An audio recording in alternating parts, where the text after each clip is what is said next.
considering a leadership role, but maybe you're not quite sure you have what it takes to be a leader? Or maybe you're in a leadership role right now and you're feeling a little bit like an imposter. Like, I don't really know if I'm being a great leader. I have some great news for you. You might be a better leader than you think. And what I'd like to do is share with you some of the key signs that will tell you that A, you're ready for leadership, or B, you're a better leader than you give yourself credit for. The first tip is, if you set up regular one-on-one meetings with your team, if you're already a leader, that's extremely important to do. Professional development meetings are critical for your team and your employees' success.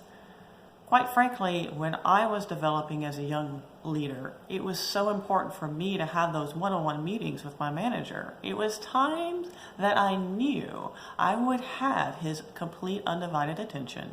I wouldn't have to bother him with any questions. And he would give me unbiased feedback on my growth, how I was developing, and give me some tips and pointers to help me develop myself as a professional.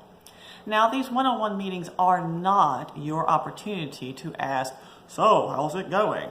Or ask your employees' opinion about how their company can do better, or something else terrible. Let's see. Other mistakes I see quite often are using it as an opportunity to talk about their performance and how they measure up. That's not really what a one-on-one meeting is all about. So to make the best out of a one-on-one meeting, whether you're an emerging leader, considering leadership, or you are a leader and you're facilitating these one-on-one meetings, it's really about the professional development of the individual on your team. That is what it's all about. It's not an opportunity to talk about whether they measure up or not. Now, those types of meetings are appropriate and they can be had at another time, but it needs to be a separate topic at a separate time. Another great tip that allows you to figure out whether or not you are probably a better leader than you think is if you are communicating with other people in mind. Most of the time we communicate from habit. We communicate from the inside out. Well, that's backwards. Because if the other person doesn't get our message, we just wasted our time. We need to communicate with the other person in mind. In other words, we have to communicate from the outside in. Make sense? We have to understand, one, what type of personality does this person have? Are they a person that really likes details or not? And what type of communication, what type of information do I need to give them so they get it? Also, what types of environment does this person prefer? Does this person prefer one-on-one? Does this person prefer just a chat in the hall? Or do they really don't want to talk to anybody and they just want an instant messenger? I'm kidding. One-on-one, face-to-face communication is always the best. So that's another great tip. If you're an emerging leader or already a leader, it's important to keep in mind that just relying on text message, instant messenger, and email is not the best way to make sure your team understands your message, particularly when it comes to complex concepts. No, we don't want to have a meeting about everything. That's why I encourage my leaders to have stand-up meetings on a daily basis. Now, what are stand-up meetings? Those are quick 5 to 10 minute meetings that flush out any immediate burning issues. If you are a leader who struggles to step away from the computer and get face to face with people, or maybe you manage remote teams, I get it. Take a few minutes, walk down the hall, get on a video call, say, "Hey, let's talk about this in person, face to face." So they can see your body language, they can see your facial expressions, they can hear your tone of voice. And that facilitates your message getting across much, much more quickly and more effectively. Because when you just rely on the written word, while very powerful, it is entirely up to the interpretation of the person who is receiving it.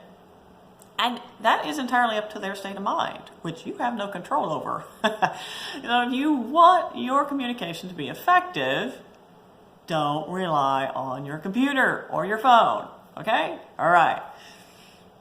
Also, for leaders and people who are wanting to be a leader, emerging leaders, try to remove definitive language from your speech. What do I mean by definitive language?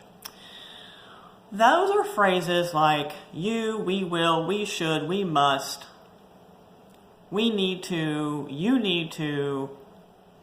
Instead, use more collaborative language. I have an idea. What are your thoughts? This is what I'm thinking. I would love your insight. Or if you're an emerging leader or want to be someone who can move up and you're speaking to a superior or a manager, I really value your advice. Do you have a moment? I'd like to share something with you. Those are languages and words that we can use very, very powerfully to help other people understand we respect them and we value their insight. We want to be a person who clearly demonstrates that we're collaborative, we have an open mindset, while we still are firm in our convictions and have a confidence in our own decision making.